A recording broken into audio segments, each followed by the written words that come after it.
Gaafii namoota baay'ee kan ta'e bilbilli kiyya guutee jira osoo wanni takka keessa hin jirre nimoorii fuul naan jedha suurallee keessaa hin qabu footollee keessaa hin qabu maaltu isa guute waan guutee wallaale namoonni baay'een immoo waan an bilbila kiyya irratti fayyadamu hundaayyuu bilbilli kiyya bakka tokkotti qabatee ani immoo waan san arguun dadhabe akkamittiin arguu danda'a jettanii gaafii adda addaa kan na gaafatan hedduudha barnoota akkaan murteessaadha namni hundinuu dirqama kan beekuu qabu bilbilli keessa waan isin bilbila kanarratti fayyadamtan hundaayyuu koontirool godhee uf keessatti qabata garuu isin hin argitan santu bilbila keessan guute goggossee isin harkatti hambisutti jira akkamitti argatuu dandeenya akkamitti ofirraa balleessina akkasumallee akkamitti ofirraa guruu dandeenya amma boodallee akka hin qabanne kan jedhu bal'inaan isin argisiisa tokkoon aappii irratti bagarra deebin gara chaanaala Oromaan dhuftan namoonni haaraa taatan chaanaalli kun chaanaala barnootaati subscribe godhaa viidiyoo laayik godhaa yaada keessan komentii jalannaaf barreessaa gara viidiyoo darbaa daawwattoota keenya kabajamoo jalqaba irratti gara telegiraamaa keenya keessa seenneeti waliin ilaalla jechuudha sababni telegiraama keessa seennee waliin ilaalluuf bilbila namoonni baay'een bilbila isarratti kan fayyadamu telegiraamni maaliifi garee adda addaa keessa jirtan garuu profaayilii namni telegiraama kanarratti hidhatu akkuma jirutti jechuudha daawwattoota kiyya bilbila keessan keessatti gadi bu'eeti isin guutee taa'utti jira jechuudha akkamitti akka argattan isinin argisiisa telegiraama footoo gadi buusu viidiyoo gadi buusu barreeffama adda addaa kan namni isiniif erge garee adda addaa keessa yeroo isin jooyin gootanii seentanillee ufii isaatiin gaalaarii keessan keessatti gadi buusu yoo gaalaarii keessa isin dileet gootanillee bakka biratti walitti qabee ta'an isa sanillee akkamitti argattan akka footoo fi viidiyoolee gadi hin buufne akkamitti godhan amma isin argisiisa nafaana bu'a telegiraama keessan keessa seentan jalqaba irratti tuqaa sadeen kanarratti cuqaasa sana boodan suuta jedha gadi bu'a mallattoo sitiingii irratti cuqaasa sana boodan haala kanaan isinii dhufa suuta jettanii ol harkistu asirratti data and storage ka jedhu ni argattu kiliik irratti godha sana boodan haala kanaan isinii dhufa daawwattoota kiyya asirratti maal isiniin jedha storage using ka jedhuu fi akkasumallee data using ka jedhu ni argattu jechuudha amma asirratti MB qabatee jira kiyya gama gadii kanatti immoo data kan inni qabatee jiru jechuudha daawwattoota kiyya iddoo geega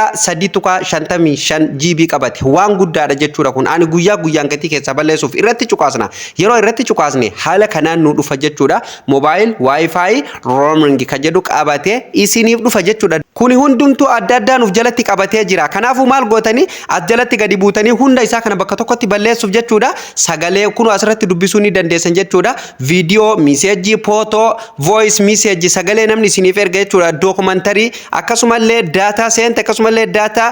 received ka jedhu hundaa asitti ni argattu jechuudha kanaafuu maal gootu jechuudha daawwattoota kiyya asirratti gadi buutanii jechuudha clear bakka jedhu ni argattu irratti cuqaastu sana boodan haala kanaan isinii dhufa clear cache iddoo jedhu irratti ni cuqaastu jechuudha amma guutummaan guututu keessaa badee jira raayitii magariisa kana haala kanaan isiniif cuqaasuu qaba jechuudha amma guututti balleessinee jira jechuudha daawwattoota kiyya amma gubbaa kanarratti yoo of duba deebinee ilaallu kan reefu sun asinii hin jiru jechuudha haala saniin jechuudha guutummaan guututu balleessuu dandeessanii jechuudha dabalataan daawwattoota kiyya jala kanatti jechuudha fakkeenyaaf kun kan duraan as keessa jiru jechuudha guutummaan guututu kan balleessitan kan hanga ammaa seef godhate amma booda telegiraamni ofii isaatiin akka waa gadi hin buufne akkamitti godhachuu dandeenya ka jedhu isin argisiisa jechuudha daawwattoota kiyya asirratti jechuudha footoo viidiyoo kan jedhuu fi akkasumallee jala kanatti illee wantoota adda addaati kan inni nuuf kaa'u jechuudha kanaafuu walumaa galatti jechuudha wifi yoo dalagallee data yoo dalagallee bilbilli keessan eeyyama keessanii malee gaalaarii keessatti kaawaa gadi hin buufne maal gootanii sanduuqa kana ni cuftu off gootu haala kanaan off gootu jechuudha kun amma sanduuqni sadeen asirra jiru kun haala kanaan cufamuu qaba amma boodan telegiraama keessan fayyadamtanillee yeroo keessa seentanii keessaa baatanillee wanni namni isiniif erge eeyyama keessanii malee gaalaarii keessatti gadi bu'uu hin dandeessu jechuudha kanaafuu haala kanaan sirreeffatuu ni qabdu tole daawwattoota kiyya telegiraama keenya waan dur inni seef godhellee balleessinee jirra amma boodallee akka inni seef godhee gadi hin buufne uggurree jirra amma kan isin argisiisu kana hundaayyuu eega balleessinee namoonni baay'een asii dileet goone jedhee dhiisa garuu wanni isin telegiraama irraa dileet gootan kuni hin badu bilbila keessan keessa guutee ta'a eessa arganna ka jedhu isin argisiisa guutummaan guututtu okkee guddoo garaa hedduu gadi tuttanii yookaan baag gootanii bilbila keessan keessaa ni baatu eessa dhattu jechuudha daawwattoota kiyya kallatti maan faayil manaajarii keessan keessa dhattu faayiliin isa kana faayil manaajarii iddoo jedhurraa kiliik gootanii keessa seentu jechuudha isteeppii baay'ee salphaa ta'een eessa akka argatan isin argisiisa kan telegiraamaa qofa osoo hin taane sooshaal miidiyaa kamiyyuu feesbuuka telegiraama akkasumallee tiktaak fi iimoolee hunda bakka tokkotti argatuu dandeessu jechuudha haala kanaan eega faayil manaajarii keessan keessa seentanii asirratti jechuudha iddoo sarchii kanarratti ni cuqaastu sana boodan asirratti maal jettanii barreessitu daawwattoota kiyya telegiraam jettanii ni barreessitu jechuudha haala kanaan telegiraam jettanii ni barreessitu an amma barreesseetiin jira telegiraamni lamatu isiniif dhufa jechuudha kan gadii kuni loogoo namoota fakkeenyaaf waan namni profaayila irratti hidhate garee adda addaa keessa yoo jiraattanii namoonni garee san keessa jiru akka jirutti loogoon isaa jechuudha loogoo jechuun footoo profaayila irratti namni hidhate jechuudha guutuun isaa jechuudha bilbila keessan keessatti gadi bu'ee jira. Kun egaa bilbila keessaniif musiibaa guddaa isallee isinin argise jechuudha daawwattoota kiyya hin argitan isin jechuudha amma kana namoonni baay'een arguu hin danda'u achiin dileet godhe jedheetuma ofirraa dhiisa jechuudha bakka reefuu saniin kan gubbaa kanarratti cuqaasnamee amma waanuma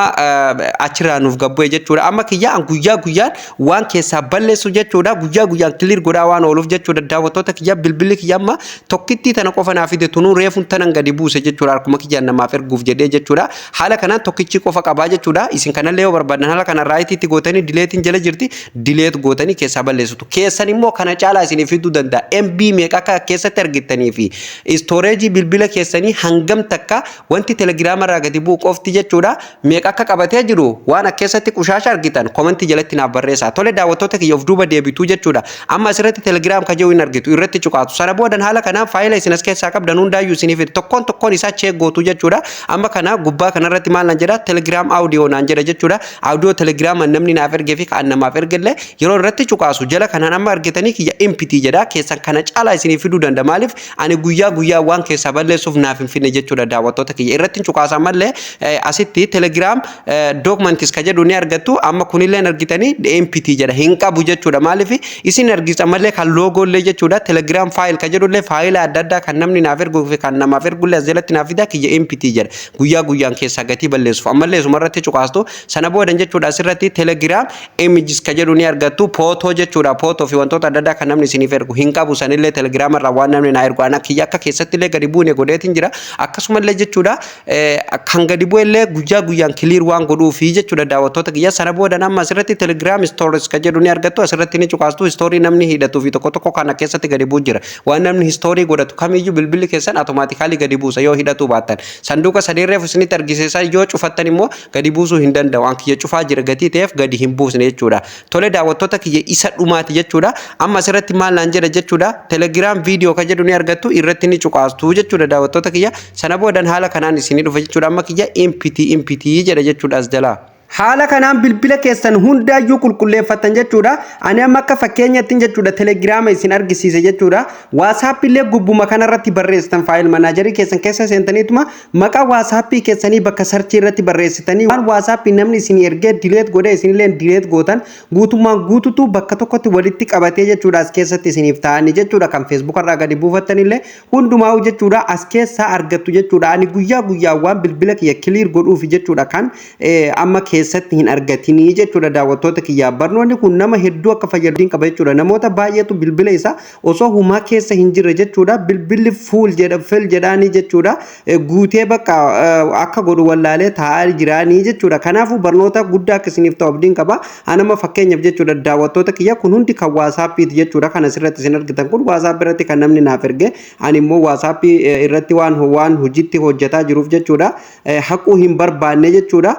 haala kanaan isinii dhufaa tokkoon mana isaa kana jala deemtanii jechuudha WhatsApp irratti waan isin ergamellee ofirraa balleessuu dandeessu akkuma reefu isiniin jedhe TikTok illee akkasumallee jechuudha waan barbaadan kun bakkuma tokkotti gadi qabdanii jechuudha kana hundaa yoo haquu barbaadan dileet godhuu ni dandeessu jechuudha bakka tokkotti illee ofirraa haala kanaan bilbila keessan qulqulleeffatuu dandeessan jechuudha daawwattoota kiyyaa baay'ee isin fayyada jechuudha egaan daawwattoota keenya kabajamoo barnoonni irra isiniif qabadee dhufilleen kana fakkaataa jalqabaa kaafnee kan hangammatti waliin ilaalaa turre kana akka isinitti toluu fi akka warra barattanillee abdii guutuun qaba maarree isinillee viidiyoo ilaaltanii eega xumurtanii chaanaala Oromaaniif namoonni hanga amma haaraa taatan subscribe tuquun maatii keenyatti dabalamuu hin dagatina chaanaalli kun chaanaala barnootaatii irraa fayyadamaa viidiyoo laayik godha